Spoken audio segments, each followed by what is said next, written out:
ये वाकया है 7 दिसंबर 1941 की सुबह। अमेरिकी नेवल बेस पर्ल हार्बर से 370 किलोमीटर शुमाल में एक ताकतवर जापानी बेड़ा खड़ा था। 6 एयरक्राफ्ट कैरियर्स, 3 बहरी जंगी जहाज और 23 आबदोजें इस बेड़े का हिस्सा थीं। 400 से ज्यादा जापानी तैयारे इस बेड़े से उड़ान भरने के लिए तैयार खड़े थे। जापानियों को लग रहा था कि ये एक सरप्राइज अटैक है, लेकिन वो नहीं जानते थे कि वो अमेरिका की एक खौफनाक साजिश का शिकार होने जा रहे थे। इस साजिश की कहानी क्या थी, आइए आपको बताते हैं।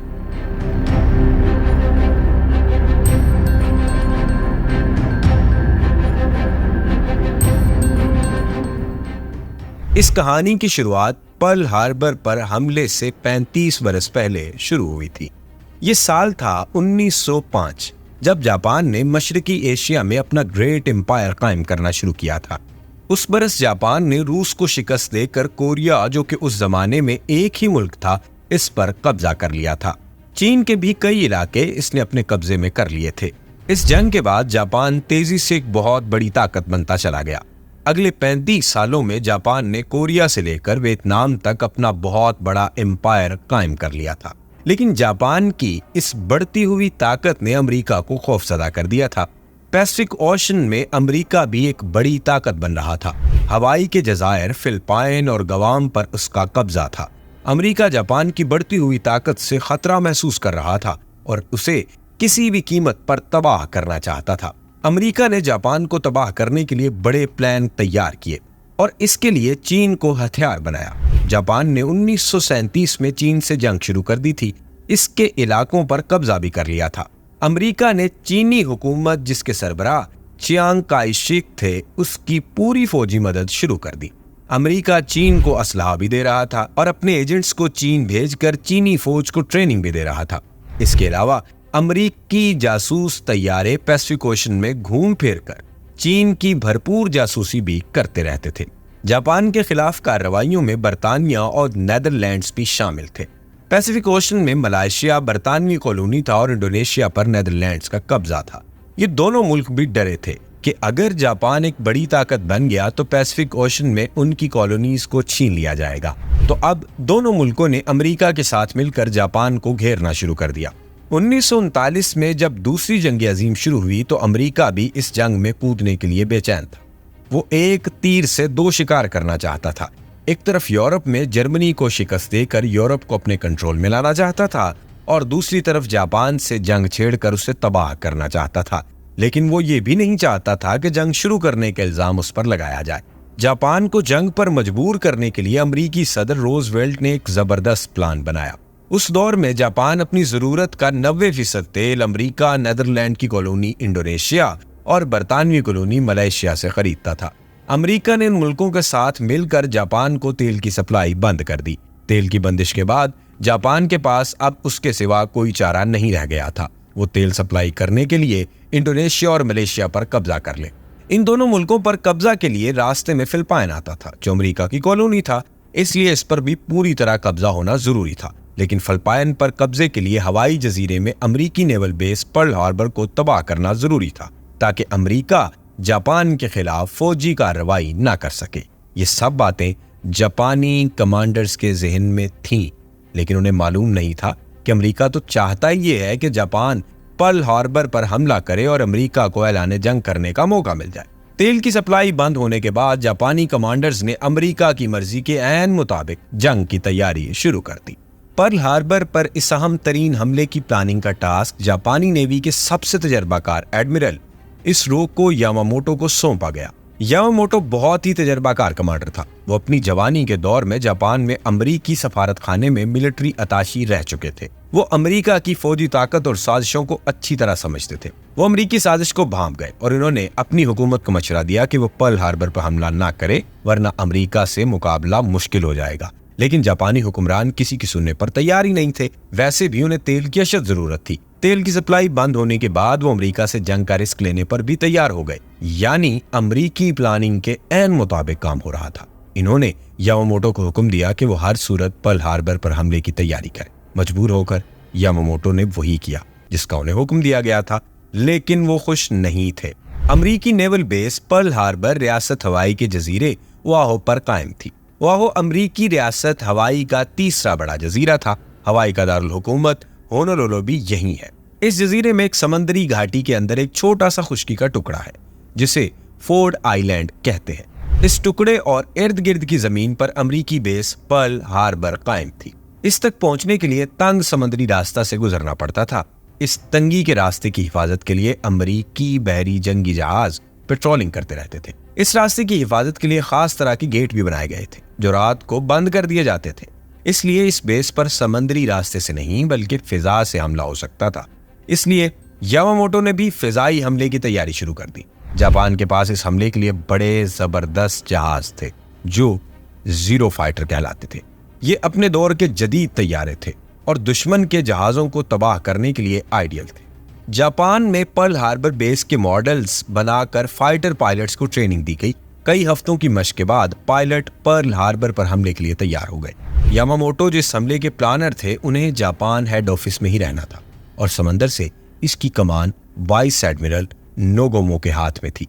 26 नवंबर 1941 के रोज जापानी बहरी बेड़ा एटिरूफो आइलैंड से पर्ल हार्बर के लिए रवाना हुआ। यह जापानी बेड़ा फर्स्ट एयर फ्लीट कहलाता था। इस बेड़े का मरकजी जहाज या फ्लैगशिप तकागी था और इसी से पूरे फ्लीट को कंट्रोल किया जा रहा था। जापानी नेवी ने तकरीबन 5000 किलोमीटर के सफर तय करके पर्ल हार्बर पर हमला करना था। इस जापानी फोर्स के मुकाबले में पर्ल हार्बर में अमरीकी फौज बहुत ताकतवर थी। पर्ल हार्बर में 59 ताकतवर जहाजों समेत 100 बहरी जंगी जहाज और कश्तियां थीं। जगह जगह तैयारा शिकन तोपें नस्ब थी। जजीरे पर अमेरिकन आर्मी के भी कई अड्डे थे। वहां भी लड़ाका तैयारे और एंटी क्राफ्ट गन्स मौजूद थी। पर्ल हार्बर में एक सबमरीन बेस भी थी जिस पर 4 आबदोजें खड़ी थी। ओआहो जैसे जजीरे पर 2 बड़ी एयर बेस व्हीलर और हिकम एयर स्पेसेस भी थी। ओआहो जजीरे पर 400 अमरीकी तैयारे मौजूद थे, यानी जापानी तैयारों की बराबर ही तैयारे मौजूद थे। अमरीकियों के पास इसके अलावा जजीरे पर 6 रडार थे जिन्हें ट्रकों पर नस्ब किया गया था। ये रडार तजर्बाती तौर पर नस्ब किए गए थे क्योंकि इस वक्त रडार अभी नए इजाद हुए थे और अमरीकी फोर्सेस भी इन्हें टेस्ट कर रही थी। अमरीकियों को धोखा देने के लिए जापानियों ने अपनी हर किस्म की वायरलेस कम्युनिकेशन भी बंद कर दी थी, लेकिन वो नहीं जानते थे कि उनके वायरलेस बंद करने से पहले अमरीकी इंटेलिजेंस को उनके बेड़े की नकलो हरकत की सारी इत्तला मिल चुकी है। जब अभी यामामोटो अपनी फौज से वायरलेस से राब्ते में थे उस वक्त के 83 पैगामात अमरीकियों ने पकड़ लिए थे। इसी तरह 25 नवंबर को यामामोटो ने बेड़े को हवाई पर हमले का जब हुक्म दिया तो ये पैगाम भी अमरीकी नेवी के पास पहुंच चुका था। फिर उसके अलावा अमरीकी इंटेलिजेंस वॉशिंगटन में जापानी सिफारत खाने की गुफ्तगू भी अलग से टैप कर रही थी। हवाई जजीरे में अमरीकी कॉन्सुलेट की भी मुकम्मल जासूसी हो रही थी। तो अमेरिकन सदर रोजवेल्ट ने इस हमले के बारे में सब कुछ जानते थे, लेकिन ये बात उन्होंने अपनी फौज से छुपा ली थी। इसलिए पर्ल हार्बर में अमरीकी फोर्सेस का आखिरी वक्त तक पता नहीं चल सका कि उन पर कोई सरप्राइज अटैक नहीं हुआ बल्कि हमला करवाया गया। हाथ तो यह है कि मुमकिना जापानी हमले की खबरें अमरीकी अखबारात में भी शाया होने लगी थी। रियासत हवाई से शाया होने वाली एक अखबार हिलो ट्रिब्यून हेराल्ड से 30 नवंबर को यह खबर शाया कर दी थी कि जापान इतवार 7 दिसंबर को हमला कर सकता है।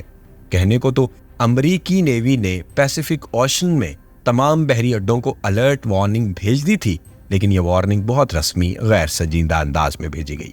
मिसाल के तौर पर पर्ल हार्बर को वायरलेस पर फौरी अलर्ट किया जा सकता था, लेकिन वॉशिंगटन से जो एक वार्निंग भेजी गई वो एक लेटर था जिस पर अर्जेंट भी नहीं लिखा था। इसलिए यह वार्निंग लेटर हमला शुरू होने के बहुत बाद पहुंचा। 7 दिसंबर की सुबह सूरज निकलने से पहले जापानी बेड़े ने ओआहो के शुमाल में 370 किलोमीटर दूर पोजीशन संभाल ली। जापानी पायलट्स ने हमले से पहले अपने घर वालों को आखिरी खतूत लिखे। कुछ ने आखिरी निशानी के तौर पर अपने बाल और नाखून काट कर लिफाफों में बंद किए।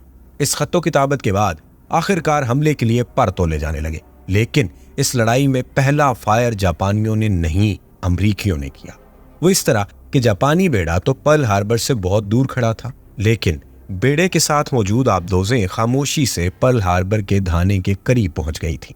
ये छोटी सबमरीन्स थी जिनमें अमूमन 2 से 3 फौजी ही बैठ सकते थे।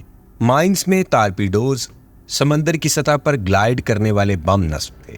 जापानीज सबमरीन्स ने जजीरे के पास गश्त करने वाले अमरीकी जहाजों को चकमा देकर बंदरगाहों में दाखिल होना था। फिर दुश्मन जहाजों को करीब से फायर करके तबाह करना था। लेकिन हुआ ये कि अमरीकी जहाज USS वार्ड्स ने एक जापानी आबदोज जो कि पानी की सतह पर आ गई थी देख लिया। अमरीकी जहाज ने तोप का गोला फायर करके ये पहली सबमरीन तबाह कर दी। अमरीकियों ने इसकी इत्तला वायरलेस पर फौरन पर्ल हार्बर बेस के हेडक्वार्टर भेज दी गई ताकि सारी बेस अलर्ट हो जाए। लेकिन आप जान चुके हैं कि आबदोजों से मुतल्लिक तो फॉल्स अलार्म पहले से मुसलसल आ रहे थे। सो हेडक्वार्टर में किसी ने इस इत्तला को सीरियस नहीं लिया। इसी दौरान जापानी एयरफोर्स भरपूर अटैक के लिए परवाज भर रही थी। जापानी तैयारों ने 2 ग्रुप्स की शक्ल में उड़ान भरी। पहला ग्रुप सुबह 6:15 पर और दूसरा 7:25 पर रवाना हुआ। इन ग्रुप्स में कुल 350 तैयारे शामिल थे, जिनमें 40 टारपीडोज बॉम्बर्स थे। टारपीडोज के अलावा इन तैयारों में 800 किलोग्राम तक वजनी बम भी नस्ब थे। हर तैयारे में तकरीबन 4 घंटे का फ्यूल था। अमरीकी फोर्सेस को जापानियों की आमद की पहली इत्तला 7:02 पर मिली। ओआहू जजीरे के शुमाली कोने में नस्ब अमरीकी रडार ने जापानी तैयारों का पहला ग्रुप देख लिया। लेकिन अमरीकी फोर्सेस ने यह समझा कि ये अमरीकी B-17 तैयारे हैं जो अमरीकी रियासत कैलिफोर्निया से आ रहे हैं। पर्ल हार्बर बेस को इन तैयारों की आमद से पहले ही इत्तला दी जा चुकी थी, इसलिए अमरीकी कमांडर तमीज नहीं कर सके कि ये कौन से तैयारे हैं, दोस्त या दुश्मन। अगले 50 मिनट में जापानी तैयारों का पहला ग्रुप ओआहू जैसे जजीरे पर पहुंच चुका था। 7:53 7:53 पर तमाम जापानी तैयारों को वायरलेस पैगाम दिया गया। टूरा टूरा टूरा, यानी टाइगर टाइगर टाइगर। यह हमला शुरू करने का सिग्नल था।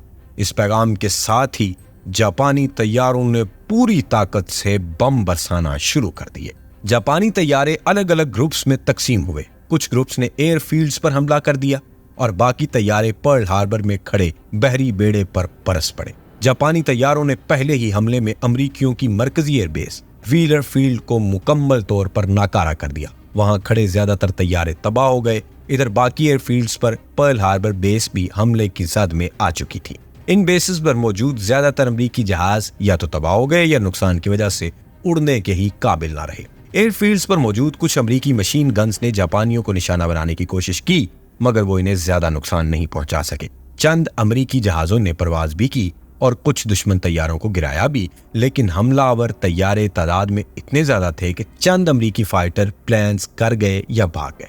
इधर अमरीकी तैयारे जल रहे थे तो दूसरी तरफ पर्ल हार्बर का मरकजी हिस्सा भी जापानियों की जद में आ चुका था। ये तस्वीर जो कि एक जापानी तैयारे से ली गई थी, इसमें पर्ल हार्बर का फोर्ड आइलैंड और इसके इर्द गिर्द खड़े बहरी जहाज नजर आ रहे हैं। ये जगह ही हमले का असल टारगेट थी। अमरीकियों की 8 बैटल शिप्स जो हमले में जापानियों का अहम तरीन हदफ थे, वो भी इसी के करीब करीब मौजूद थे।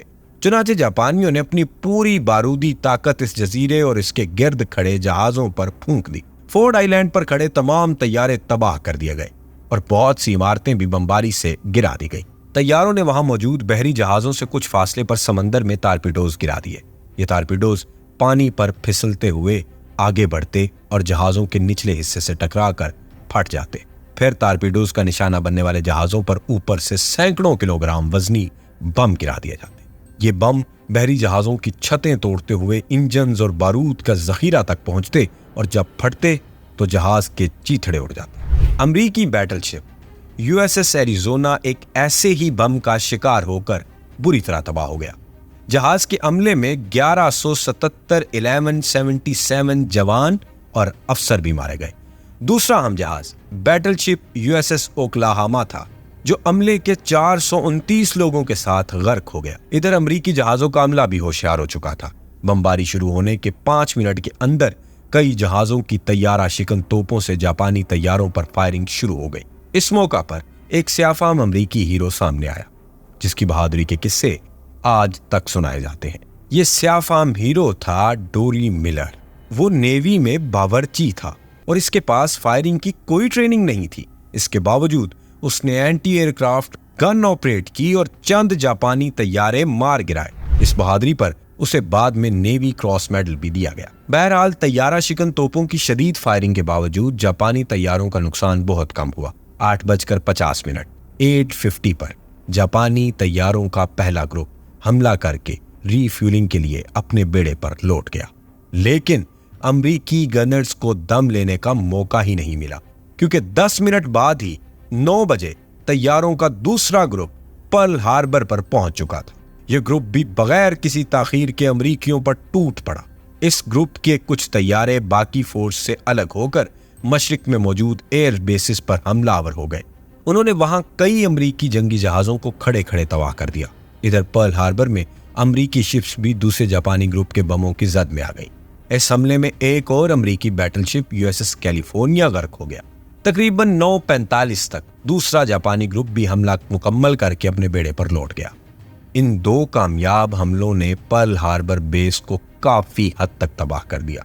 यहां जापानियों के पास मौका था कि वो तीसरा और फैसलाकुन हमला करके पर्ल हार्बर पर मौजूद तमाम फौजी तंसीबात इंस्टॉलेशंस को मुकम्मल तौर पर तबाह कर देते, लेकिन जापानियों के कमांडर वाइस एडमिरल नगोमो ने वापसी का फैसला किया।